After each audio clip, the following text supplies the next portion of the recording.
श्री गुरुभ्यो नमः। हरि ओम। सुमुखौ सुंदरतरौ सुनासौ सुखचित्तनो सुराराधितपादाब्जौ रमानारायणौ स्तुमः। लसतु श्रीमदानन्दतीर्थेन्दुर्नो हृदम्बरे यद्वचश्चन्द्रिका स्वान्तसन्तापं विनिकृन्तति। तपस्वाध्याय शुश्रूषा कृष्णपूजारतं मुनिं विश्वेशमिष्टदं वन्दे परिव्राट् चक्रवर्तिनम्। आपादमौलिपर्यन्तं गुरूणामाकृतिं स्मरेत् तेन विघ्नाः प्रणश्यन्ति सिद्ध्यन्ति च मनोरथाः। श्रीगुरुभ्यो नमः। हरिः ओम्। नमस्कारेभ्यः। As everyone know, pre-scheduled special series of lectures are going to commence from today. So as we already have a lot of pravachanas in the media, social media, so necessity of this special series of lectures can be questioned. But the aim of this special lecture is to introduce a new way of thinking or new perception can be introduced. We thought like that new perception can be introduced to viewers, to listeners, rather than listening to the old pravachanas which are set as traditional way. They are like Bhagavata, Ramayana, Mahabharata, and all those pravachanas are going there. Yes, they are necessary and they should be continued. But what we thought is that we need to introduce a new viewers, what is Madhvashastra and what is the hidden aspects of Madhvashastra, what is relativity of Madhvashastra to this world, because without being present tense is more important, as you all know. Either we always think about past, we always seek a glory about our past tense or past. So we are already into the past tense, already thinking about past. We were there, we were like that, we were like this. But this is not about that. This is about relativity of our concept or our Madhvacharya's teachings to this world, this generation, this new generation. So when we thought about this kind of perception that should be needed to convert to the listeners, the first name we thought actually Sunder Madakshira. He is the person who is doing this work from last 15 years. So when we thought about this idea, we first thought his name. So that's why I think because of God's grace, Acharya's Anugraha, he is now set up as a first person in this series of lectures. So as per schedule, we need to have there is a schedule which says that Panduranga Pandurangi Vidwan should be delivering this lecture. But now, as I told, this is the grace of God, or as I say, this is the grace of Acharya, that we are listening to Sunder Madakshira, because he is working from past 30 years. He is working on this and he is listening and working for last 30 years. So a brief introduction of Sunder Madakshira. Actually, it's not needed. Everyone knows Madhva for youth and everyone follows their efforts, and everyone experienced the fruit of that dialogue platform. So as a host, I need to do this job. That's why I'm doing. So Sunder Madakshira is a student of Sri Madhvashastra for last 30 years under the tutelage of noted scholars Dr. Vyasankari Prabhanjanacharya and Dr. Shrikant Acharya Bairi. He has studied the Saramula Granthas under their guidance. He is a founder volunteer of the Madhvacharya for Youth, an organization which has been conducting workshops for the last 15 years to spread awareness about Dvaita philosophy amongst youth. So far, 117 workshops have been conducted and attended by over 10,000 participants. Big number. He has presented at several forums on the topic of Dvaita, including those presided by Sri Vishweshatirtha of Udupi Pejavara Matha and Sri Vidyadisha Tirtharu of Palimaru Matha, Sri Vishwavallabha Tirtharu of Sri Sodev Adiraja Matha, amongst others. In this professional life, he is the head of marketing of Adobe in India. He has worked in companies such as Unilever, SAP, Infosys, Wipro before his current role. He is not columnist with the Economic Times, Times of India, Forbes, Business Standard. He teaches MBA students as a passionate hobby in Harvard Business School, Stanford University, Columbia Business School, and the Indian Institute of Management. He has been recognized as CMO of the Year by Business One in year 2019. So it's our privilege to listen Sundar Madakshira about our Madhva philosophy. Today's topic is the global appeal of Sri Madhwacharya. The topic will be well suited for him because he's global, so he can say about global appeal of Sri Madhwacharya. I wholeheartedly welcome Sundar Madakshira to this forum, and I request him to continue take the job of delivering lecture from here. Thank you. Namaskara Acharya. Shri Gurubhyo Namaha, Hari Om. At the outset, I would like to welcome all of you to this short lecture, which is titled The Global Appeal of Sri Madhwacharya. This is a very special week for everyone, for the whole world, because at the end of this week, which is going to be the Sunday, is going to be Madhvanavami for the year 2021. The day our Guru Sri Madhwacharya completed his Avatara Kala, and then he moved to Uttara Badri to continue his studies against Sri Veda Vyasa. Now, when we look at the global appeal of Sri Madhwacharya, we always think, why should we be looking at this aspect? Why do we have to look at his global appeal? So we all call our Guru Vishwaguru. That means he's a Guru not just for a small sect, for one state, for people belonging and listening to one language, but mankind as such. He's a Vishwaguru. But every community, every sect calls their Guru as someone who is Vishwaguru. But it's very interesting for us to know, why should we believe that Sri Madhwacharya truly is Vishwaguru? And that happens only when we look at his personality, we look at his life, we look at his work, we look at his lineage, and we look at Sri Madhwacharya and the philosophy that he has given us and its appeal to the people today. Now, if any of these things doesn't happen, then it will mean that his influence has been very, very limited to a small set of people. So with that, let us look at what is his global appeal and why is that global appeal applicable even today. So let's start with the first aspect of why we call him Vishwaguru. Now, Sri Madhwacharya is a great Guru. He is an incarnation of Sri Vayu, and he took incarnation as Hanuman and then as Bhimasena, and in this yuga, he's born as Sri Madhwacharya. We are aware of this story. But when we look at his Sarvamoola Granthas, the 37 gems of text that he has given us, there are certain things which stand out in his treatment of philosophy. The first one being that he has covered all aspects of Sanatana Dharma. All aspects of the Hindu philosophy has been covered in entirety by him.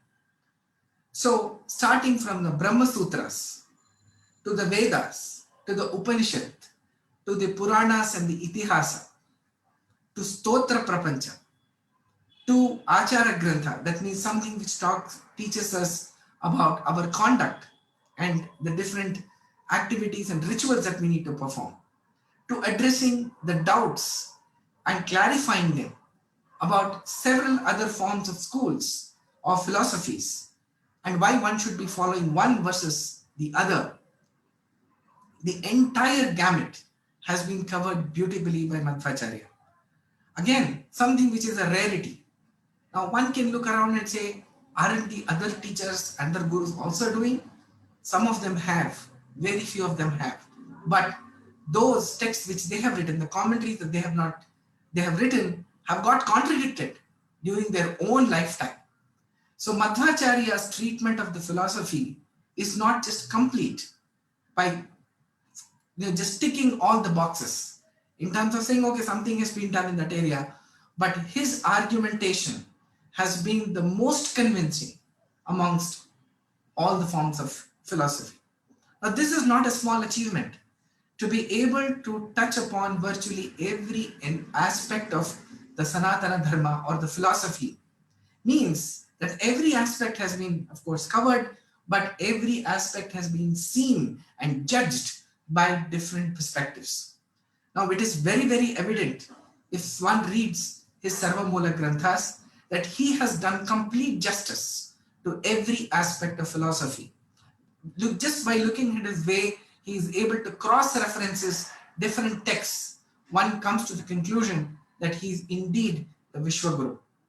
And in his texts by himself as well as the people in his lineage, they have considered perspectives coming from every single philosophy in the world. So there's nothing that he has not covered in his texts, and that is why probably it is called the Sarva Mula Grantha.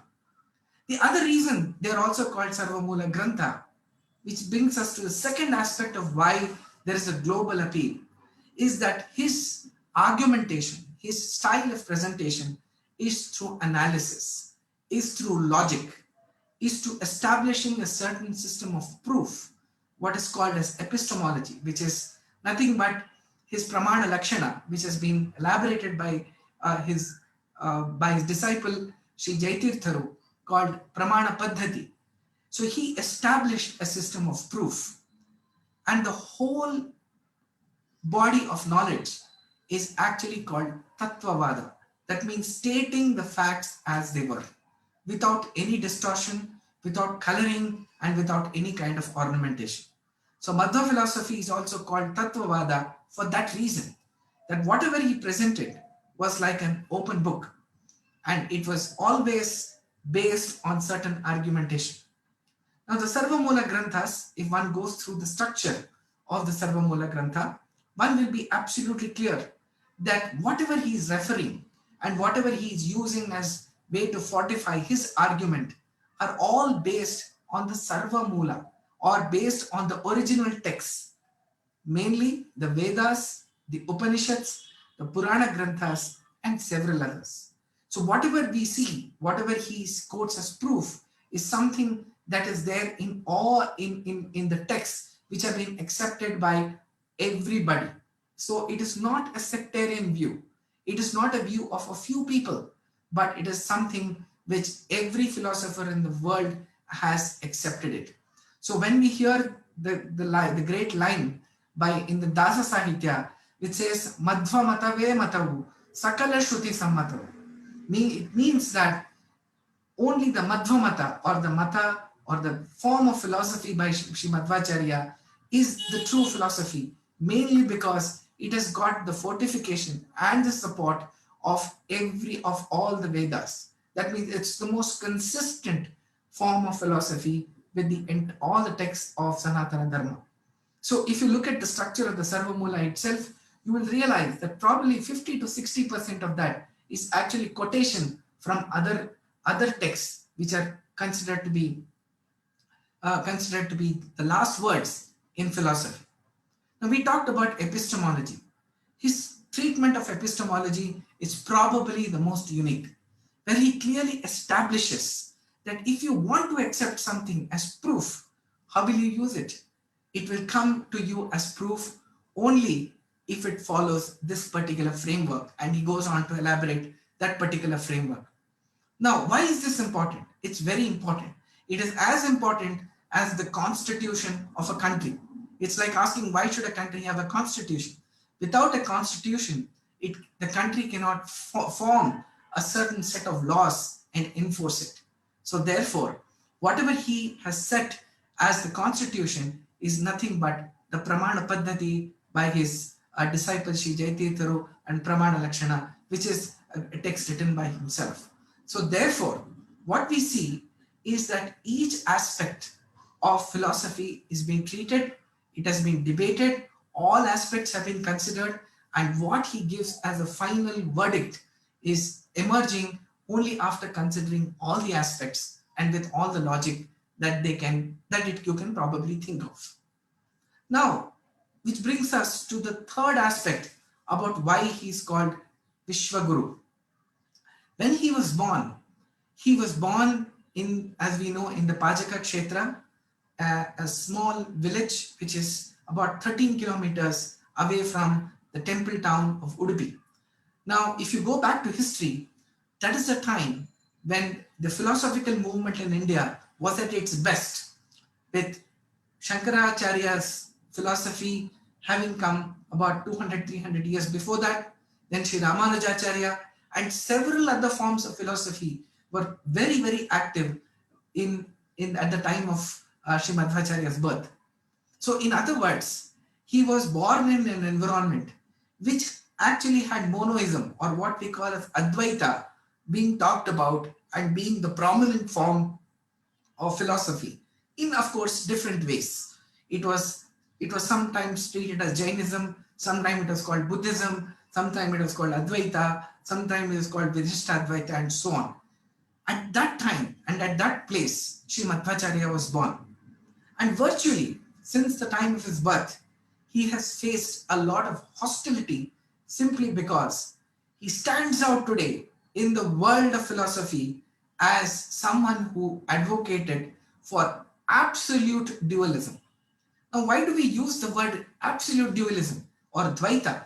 Is the reason that no matter which form of philosophy we look at in the world, all of them over a period of time act, and as they flow and as you get into the depth, you realize that it is actually tending towards monoism. So what is that? It says the soul, that is us and God, at some stage become one. And the soul is nothing but a piece of God himself, of Brahman himself. Now he's the only philosopher in the world who stands tall and says the soul and the God and Brahman can never be the same. They can never unite. There will be infinite differences between the two. The soul is completely dependent on Brahman, who is the only independent entity in this world. And of course, all the entire set of Sarvamula Granthas are going to be explaining this to you in greater detail and with absolute argumentation. So therefore, we call him Vishwaguru because he's a rebel in chief against the basic dictum of monoism. And that is not an easy aspect to actually understand and actually conquer in that kind of an environment at such a young age. So therefore, he takes up the sannyasa ashrama, or being an ascetic. Why does he do that? Because that is the place which is the school or the genesis of all forms of philosophy. And therefore, if that has to be set right, it has to be done by someone who is an authority and who's given up everything else in order to fortify a certain thought in philosophy. That is why Shivayu incarnates as a sannyasi, and we all know that to be Sri Madhwacharya. Now, there are some very unique aspects, which brings us to the fourth aspect about why he is called Vishwaguru. The first one, as I said, was the topic of dualism. As we already saw, dualism is something which is absolute in a sense. That is why he says one of his Sarvamula Grantha is called Vishnu Tattva Vinirnaya. Everywhere he is talking about Mahabharata Tatparya Nirnaya, Bhagavata Tatparya Nirnaya, Gita Tatparya Nirnaya. But when it comes to discussion on Vishnu or Lord Narayana, he is very clear. He says it is Vishnu Tattva Vinirnaya, because this is the cornerstone of the Dvaita philosophy and most unique when compared to all the other forms of philosophy. So that is what is his first innovation or something that he brought to light, which is Dvaita. So when we say innovation, it doesn't mean he created it. Dualism is a concept, is a basic concept which is there in all our texts. He brought it out with absolute clarity in front of all the other philosophers. There are certain other aspects which, when you study Madhva philosophy, you will get to know in greater detail. That is the concept of Bimba and Pratibimba, where he says the God is like the Bimba, like the image, whereas the object, whereas Pratibimba is nothing but the image of an object in a mirror. So if the object moves, the image also moves. If the object does not move, the image will not move. So this is again a unique way of describing, because what he's conveying here is a sense of absolute dependence of the soul on the God. So the concept of Bimba and Pratibimba and Sakala Shabda Vachyatva, that means no matter what you do, no matter what is the sound, no matter where you hear the sound, every single sound, every single word is nothing but is actually connoting Lord Narayana. That is his. That is something that is very he brought out uniquely, and he said, "Look, the Vedas are the final proof for everything, and everything in the Vedas is something which connotes God." So that's the second aspect, which is Bimba, Pratibimba, and Sakala Shabda Vachyatva that he talks about. The third one, which we just covered, was Veda as an ultimate proof. So what he said was the Vedas are the final proof when it comes to an argumentation. And there were many people who believed that the Vedas have several parts. So Veda has a Karma Kanda, and Veda has a Gnana Kanda, and so on and so forth. But Madhvacharya said no. The Vedas are infinite in number, and they all connote every letter, every word of the Vedas actually talk about Sriman Narayana only. So even if it is, for example, a Rudra Sukta, it connotes Lord Narayana first, primarily, and secondarily to Lord Shiva. So similarly is the case with all the other parts of the Vedas. And he said, Vedas are the ultimate proof. Now, why was this important? Because there were a lot of philosophies which said that they do not believe in the Vedas. So first he had to prove to those people, he responds by not getting the Vedas but other texts, because they do not believe in the Vedas. So if you quote the Vedas, they will not accept that argumentation. So that's the third very, very central part in his innovation, which is very brought out that the Vedas are the center of everything. Now, this was not all. To the surprise of many, he said Mahabharata is a Panchama Veda. It is not a story. If it is written by Shri Veda Vyasa, who is the incarnation of Lord Narayana, how can that be just a story of two sets of cousins fighting with each other? It has got great philosophical lessons, and which is evident, and that is why he has written two texts on Mahabharata, which is Mahabharata Tatpanyarnaya and Yamaka Bharata. Again, underline the importance of Mahabharata as a philosophical text and not just a text which has got some stories embedded in it. The other aspect of Madhvacharya philosophy is that it is pragmatic, and it is something which is based on anubhava or experience based philosophy. So he says that, look, you perceive things, you have read so many different forms of philosophy, you decide what is the right thing for you to do. What is your experience? Ask your conscience or your sakshi. He calls it the sakshi indriya, which is another aspect of which is deep into your soul, which is none other than Lord Narayana himself, who will tell you what is the right way to do. Now, this is a very profound thing to say, because most philosophers will say, yes, you should listen to me because I am so-and-so. You should listen to me because I am right. You should listen to me because, I am more powerful than you. But Madhvacharya says, no. After you have studied the philosophies, sit and contemplate and think for yourself, what is your experience? Do you feel that you and Brahman, the omnipotent God, are the same? Have you ever felt it like that? Have you ever felt that the world around you is an illusion and not real? Then you will get your answers.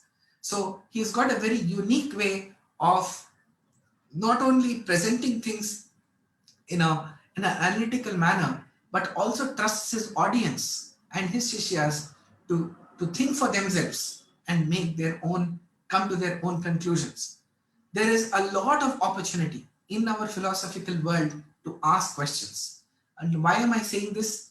Because many people are under the impression that philosophy means just listening to someone and saying something.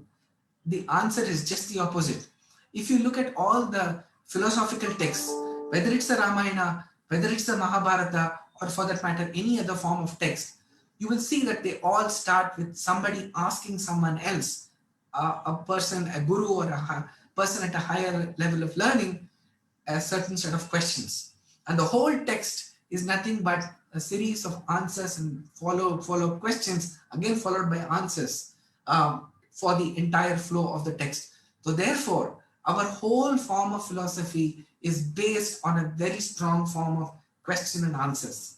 And that is something that Madhvacharya brings out beautifully in all the texts. The fifth aspect that I will talk about, the global appeal of Sri Madhvacharya, is his pan-India influence. Now, one may look at it and say, "Oh no, I think Madhva philosophy in many ways seems to be something which is restricted to the south of India, that to parts of Karnataka and maybe a few other states in say Andhra Pradesh and Maharashtra and maybe some parts of Tamil Nadu and Kerala and so on." The answer is not that. The answer is to be looked at differently.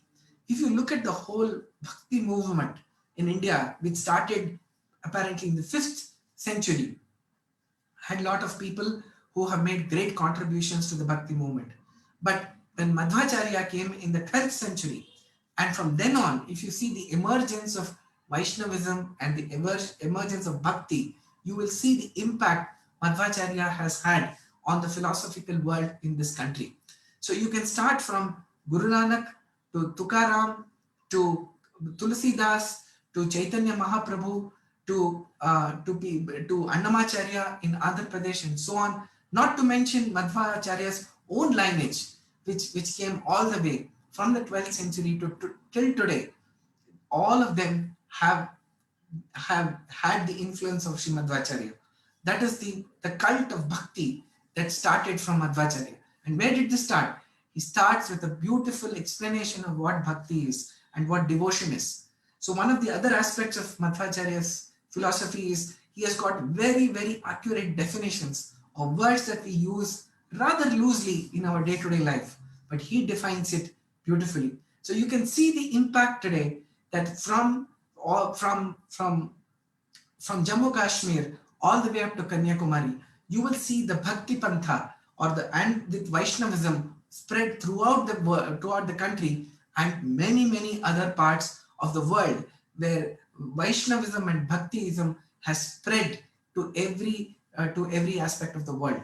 So it is not something which is limited, but it is something which is being under active consideration as a philosophical method for so many other parts of the world. The other thing which is unique, which is emerging out of his biography, is the fact that he traveled virtually every part of the India. That is why you can probably see that his philosophy has been there and spread to every part of the world. The next aspect which actually makes him a Vishwaguru is his inclusive approach.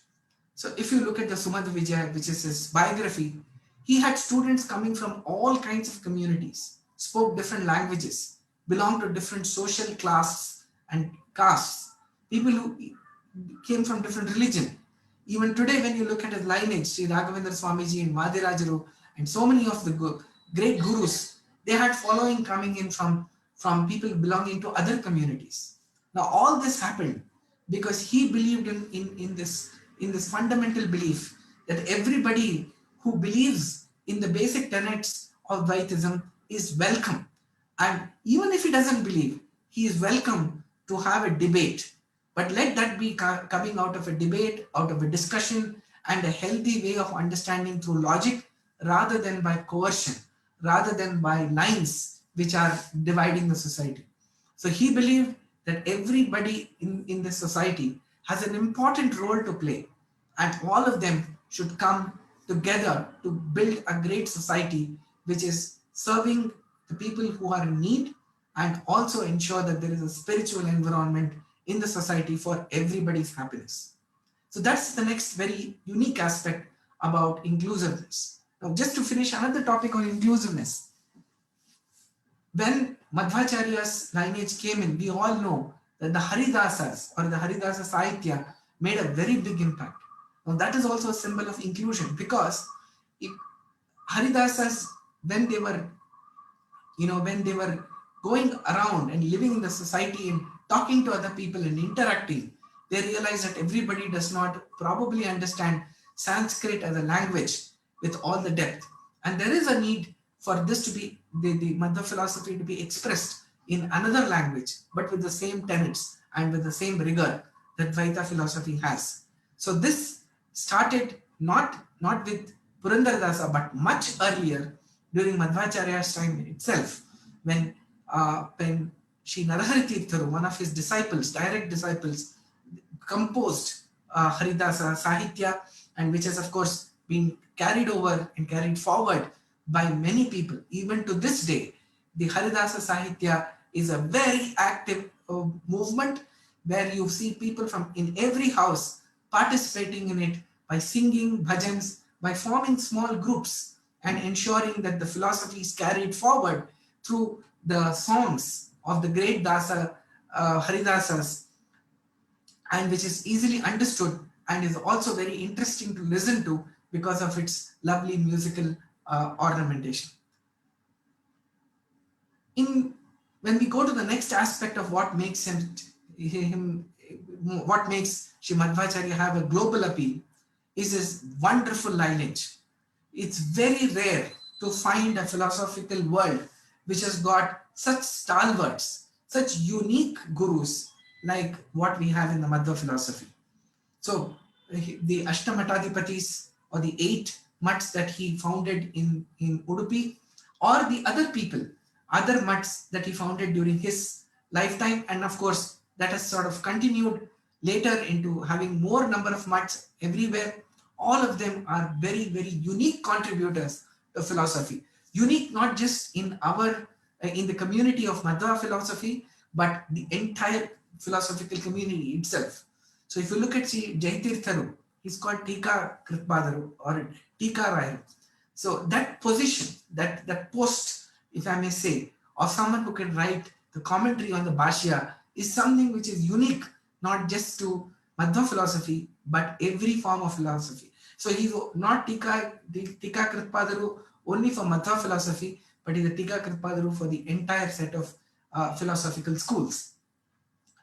Very unique style of writing, wonderful language, something that Sri Jayatirtha uses to fortify the arguments of Sri Madhvacharya. That's why we recite the shloka, which is Guru Bhavam Yenjayanti Bhati Sri Jayatirthavak. Whatever is the main purport that Sri Madhvacharya had in his text, Sri Jayatirtha conveys that to the people who cannot get the pithiness of Sri Madhvacharya with all the detail in such a manner that not a single aspect is left out. So one has to read Sri Jayatirtha's work to believe how beautifully he has supported and purported the Madhva philosophy.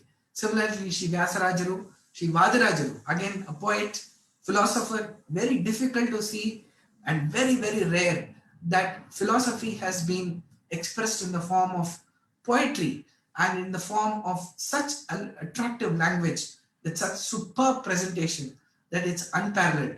The master of simplification, Sri Raghavendra Swamiji, and of course the 4 Dasa Chatushtaya as we call it, Purandara Dasa, Vijay Dasa, Gopala Dasa, and Sri Jagannath Dasa, who've all given us such wonderful songs, wonderful works in simple language, and which yet they're simple, but they are able to cover the profound nature of Madhva philosophy in a very nice way. Now, the other aspect that you can see, and with this is my last point that I would like to present, is that the uniqueness of Shri Sumadhva Vijaya, the biography of Shri Madhwacharya. As we know, there have been many other gurus, but their disciples never got the idea of actually capturing the biographical details. But Sumadhva Vijaya, therefore, is one of the first biographies of a Vedic guru written with all the kind of detail and with an explanation about all aspects of his life, of course, capturing very important details. But more importantly, it is also a philosophical text which talks about the Dvaita philosophy and its evolution during the time of Sri Madhwacharya. So that is why we call Madhwacharya a Vishwaguru, and that's why he's got a global appeal. But I would just like to conclude with one last point from my side. To me, why he has got a global appeal is that, as we all know, he was born in the 12th century. And from then on, it is something that we look at forever. And what we say, therefore, is that from 12th century till today, the Dvaita philosophy has had no contradictions coming in from anywhere. Yes, there have been questions asked, they have been answered to by our great gurus, and that continues even today, where our gurus, where our great scholars, and everyone is able to answer the queries, the questions, the doubts raised by so many people on the form of philosophy. Now that is not a small thing. Scientific theories, laws, country constitutions, they all undergo transformation. But imagine for 700 years, the Madhva philosophy, the Dvaita philosophy continues even to this day without a single letter of contradiction about the philosophical aspects. Yes, there could be some differences of opinion and differences in practice about rituals and so on and so forth, but there is never a question asked in the entire Dvaita philosophy about the basic tenets of Dvaita philosophy. So Madhwacharya is our guru, and all the people who came later, illustrious gurus that we have an unabridged following in the entire community even today. So Madhwacharya's philosophy is not something that happened in the 13th century to be forgotten then. It is nothing but a workbook that we can use in our day-to-day life. So my simple appeal to everybody, all the listeners, on this auspicious occasion of Sri Madhvanavami is the fact that let us all make an attempt, however small that may be, to learn the Madhva philosophy.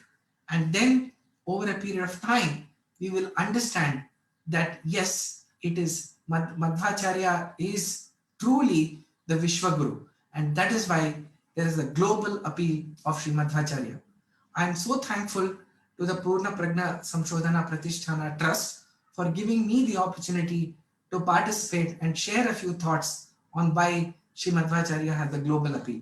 So thanks to all the organizers for this program. Thanks to all of you for listening in, and may we use the other lectures which are going to happen in the next few days to have a very successful Madhva Navami celebration. And to me, I think the greatest celebration of Madhva Navami is when all of us pick up Sarvamula Granthas in our hand, all of us pick up the Dasa Sahitya in our hand and read what philosophy is, and also impart those lessons to the coming generations. So thank you so much, and I thank everyone for having been a part of this. Thank you so much. Namaskar. An ardent follower of Dvaita Vedanta of Sriman Madhvacharya, Shri Sunder Madakshira talked beautiful on the topic of the global appeal of Madhvacharya. We are very much grateful for him. Thank you all for joining this beautiful program. Dhanyavadaha. Shri Krishnarpanamastu. Namaskar.